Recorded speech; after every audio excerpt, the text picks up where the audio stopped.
Hey, what's going on, everybody? It's Gordon Xavier here today to share with you guys, as always, a little bit of love, some good energy, and some thoughts that will aid you in your evolutionary journey. Today I'm with a couple of really awesome individuals, people who have started a movement here in Kansas City. I know a lot of you guys, if you've been following me, you see that recently I moved to Kansas City, and in the last few months I've been going through some shifts, correcting my vibration and raising my vibration, and it's amazing the people that you begin to attract into your life once you begin to raise your vibration and move further down your evolutionary path. So today we have a couple of individuals. This is D-Mike here, David, and then we have Katie here. So what they've started is the spiritual center here in Kansas City called Soul Ascension. And so today I'm going to let them talk a little bit about what that is, a little bit about their journey, and it's an incredible story, and some philosophies and ideas that they've utilized towards their vision and their goal for what they have here, okay? So, all right.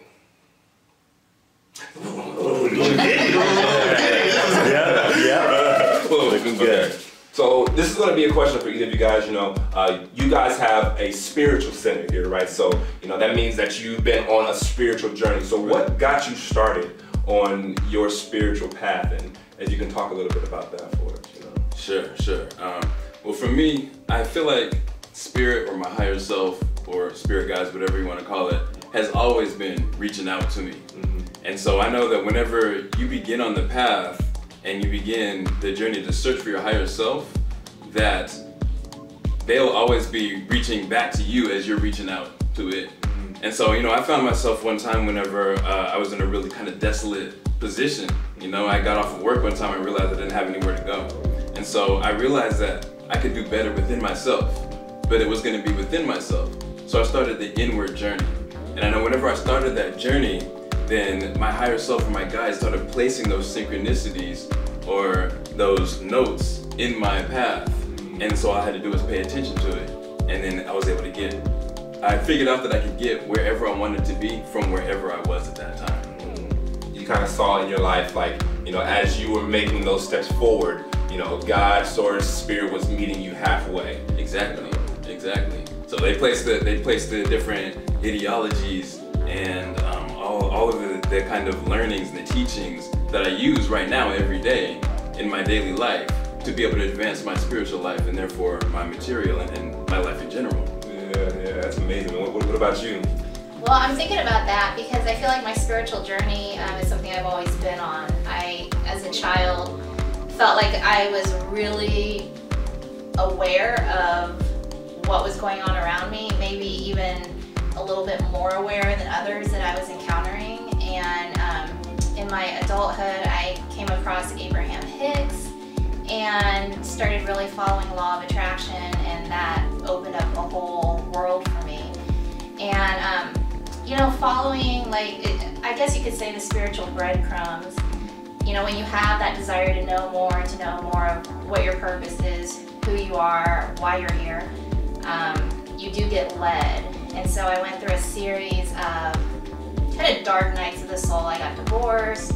I went through something real big with a spiritual teacher, and all of that grew me as a soul, as a person, and new things would come my way, and new people, and just always seeking, always really, honestly, it was always wanting to feel good, like trying to figure out how to feel good.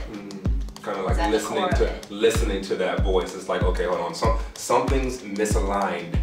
How do I correct that misalignment? And how do I find my power so that I can be in charge of how I feel? It's amazing. And so I noticed you spoke a little bit on, you went through some dark, periods in your life. If you guys could talk a little bit more about that, some challenges you faced, and how you've gotten through those and what you've extracted to the point where now you're guiding and leading so many people here, and over 400 people in the Kansas City area have joined their community. So I mean that's amazing, So what are some things that you've extracted from those dips, those challenges? Yes. So just going back to the story I was telling earlier, I did find myself at one point whenever I was sleeping in a parking lot. And I looked up and I realized, I was like, I know I can do better than this. I know that humans can do better than this. And so I did reach inside myself, but what I really did was I was able to visualize, and not only visualize, but feel where I wanted to be. And so whatever it was that I wanted to be, however I could get in the feeling of that, if it was to look at pictures of houses, which I ended up moving into, you know, I was looking at a picture which I ended up moving into and live in now, you know? And so just really being able to create by feeling, you know, and just, we can do whatever we want to do, but we can only do it whenever we believe that we can do it. So whenever I really believed that I could do it and got into the feeling of that, then that's whenever I was able to create, and that's when I was able to have whatever I wanted to have. That feeling is like a weapon you can wield, like, but you know, a lot of us think we have to go find that weapon, you know, and wield it in order to have that feeling. But you know, in reality, that feeling is the thing that does all the creating. Gets us there. It's like a lot of people say, I'll believe it when I see it, but no, you'll see it once you believe it. Major key alert. That's a mic I'm dropping right there. Dropping the mic. That's amazing. Yeah, for sure. Well, gosh, the challenges I went through were all pointing towards the same thing within me, which was I had to learn to trust myself. I had to eliminate self-doubt, eliminate victimhood, because that, I mean, we're really societally taught that we're victims. And so having to shed all of that and grow myself within it and know that I could trust this universe and I could trust my abilities, and even as I trusted, more would come in, you know, and so then there's more to trust, but then there's more challenges too. So I would definitely say I felt like I went through betrayal.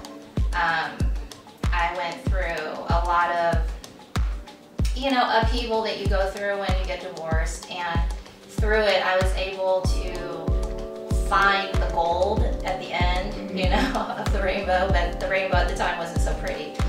But yeah. Hard to see the rainbow. Yeah, but I mean, it's always there, it's always there. Everything difficult that we go through is just showing us something that we need to work on, and once we work on it and we become stronger and we clear that, then everything shifts and everything changes. It's amazing. And see, these are a perfect example of people that, you know, in my opinion, have, you know, taking responsibility for their life, you know, taking responsibility for their feelings and their situations. You know, when you take responsibility, you know, it gives you the ability to respond. You know, so instead of playing like victimhood to their situations, they went through some rough things, you know, divorce, you know, and being in a position where it's like, where am I going to go sleep tonight? You know, that's, you know, a situation you can be in and be like, man, where am I going to move forward from here? But they took responsibility of that. And in turn, it gave them a power that they didn't even know they had. You know, and now they're, you know, using that power to impact a lot of lives. So who do we have here? What is it? This is Masashi. Masashi, you want to get be interviewed. Oh, what's up, baby? You just want to say hi. What's up, man? How you doing? You gonna come up? How you doing, buddy? All right, so moving on. So I appreciate that. I think everybody here can really use, you know, some of those major keys. All right, buddy, we're gonna get back into it, man. We're gonna get back into it. All right. But we can use those keys, man. A lot of us need some keys to unlock some doors in our lives, you know. So so let's move a little bit into what is Soul Ascension, and where you plan on going with it. Like, what exactly is it? Well, it's a spiritual center, and for us, it embodies quite a bit. So David and I are both life coaches, and we created Soul Ascension because we want to help others find themselves. This is the age of remembering who we really are. And as we go through that process, and we're not saying we have it all figured out, right, but as we go through that process, we want to be the support for others going through the process. And so we have events here, and we have our website and we're going to be adding to it, but we're going to be putting courses and videos. And SoulAscension.life? Yes. And we are all about financial freedom and showing others the way to financial freedom, because it's been a big thing for us that we both had to, in our own separate ways, deal with, as most people do. Help me with that. So, you know, just different ways of, it's all about providing different perspectives on your life and supporting you in the best perspective that'll work for you and getting you where you want to be. Yeah, you know, we want to be happy and we want to be able to realize our abundance. You know, and that seems to be a big key word in the spiritual community is this abundance. We want to help other people and ourselves be able to achieve that. You know, Katie mentioned that, you know, it's not about being a victim. See, everything happens for you, not to you. And so whenever I was able to realize that everything that happens is an opportunity for me to do something, and it's these challenges that come at me, you can use it as a springboard. So whenever it comes, you can use it to elevate your life. So that after you look back, you are in a more elevated position than you were before. And so you can create from these challenges. So instead of being a victim and all these things happen to you, you realize that you can springboard your life and you can create anything you want. And whenever I learned that, I was like, I gotta let everybody know about this. And so Soul Ascension for me is a platform that helps us to be able to do that. We want to reach as many people as we can and let them know that you can create anything that you want in this life. This is our playground. This is for us to do what we want to do and realize our abundance.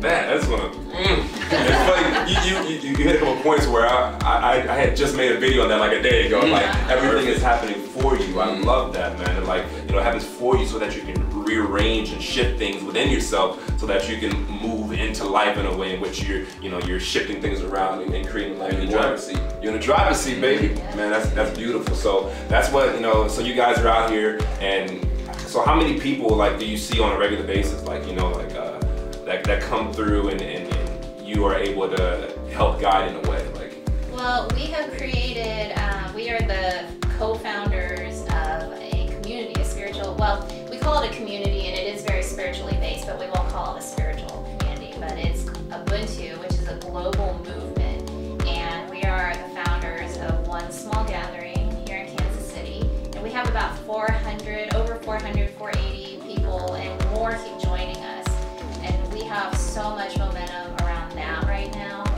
I mean, like, we have something here almost every single night, and it's all community building, and it's all us supporting each other and creating love. Yeah, I mean, in fact, we got something here in a little bit. We got a meeting coming up. Soul Ascension is really the main platform and the foundation for this Ubuntu movement. And Ubuntu, as Katie was saying, is a global movement. But what we have going on right here, as our founder, Michael Tellinger, will tell you, we have the most momentum of any place in the world. Whenever we put in a video, it'll have like 60 shares, and it's always Ubuntu Australia, Ubuntu New Zealand, Ubuntu UK. I mean, so yes, our 480 or so members is all consists of local people that all contribute in some way to this movement, and it's just the momentum that we just get swept up in, and it's a lot of fun. Oh man, I'm so excited to see more of it, man, and to see where this goes. Specifically, where do you see, you know, all this in another year from now? Because I mean, and I probably should give you guys a little tour around the house so you can see, but you know, this property they have is beautiful, man, and I can see how, you know, it's a great place for a lot of people to come and feel inspired and to experience growth in the way they want to experience. So where do you see this in about another year from now? Like, what do you see? Oh my goodness. You know, I see the community growing. I see us, because our business is fairly new, and I see us adding so much to it to just be of assistance to others. And we talk about creating the new earth, and that's what I see. I mean, it's already here now. That is the thing that we need to remember. The new earth is here now. It's just us self-realizing it. It's us actually bringing it into manifestation for ourselves, and it's literally right here, ready for us just to step into. So I see us stepping into it more and more. Yes. And in a year's time, my gosh, we have created, this community has grown in 4 months' time. In a year, I can't even tell you. I'm not even gonna say because I don't want to limit it. It's gonna be amazing. I like that. I don't even want to say I don't want to limit it. Yeah, I mean, as Katie was saying, I mean, we began our LLC in the beginning of February. And we just began the community in October? I think it November of last year. And I think there was 7 or 8 people at our first meeting. Already seen. Now we're up to like 5. So, and it's not happening just like arithmetically or even exponentially, it's happening quantumly. So in a few months' time, this is what's happened. In a year, I don't even want to place any limits on it, just like Xavier said. But I mean, yes, we want to be able to help people on all parts of the world and all parts of the planet to do exactly what we're doing and more. Amen. Hey, bless you too, man. What you're doing, I think, is really amazing here. You know, I appreciate you for coming on to the channel and sharing with us your lessons, for sure. And this is only, you know, one of many videos to come. You know, I feel like I still have a lot to learn from you guys. You know, a lot of, you know, us from you. Likewise. Thank you. So, you know, once again, appreciate you guys for being on the channel. You know, you're a vehicle for so many people's growth. And, you know, once again, that's just a blessing. That's amazing. Is there any sites or anywhere where I can, you know, people can come and reach out to you all and just to get more information about Soul Ascension? Can you share that with everybody really quick? Sure. As I was saying earlier, www.soulascension.life.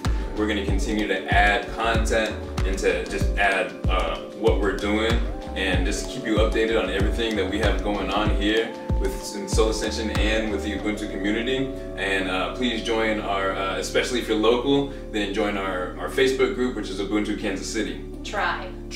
Yes, that's our group. And then, you know, if you're not local, we have a page, and that's Ubuntu Kansas City without the tribe. Yes, and if you'd like to learn more about Ubuntu in general, ubuntuplanet.org.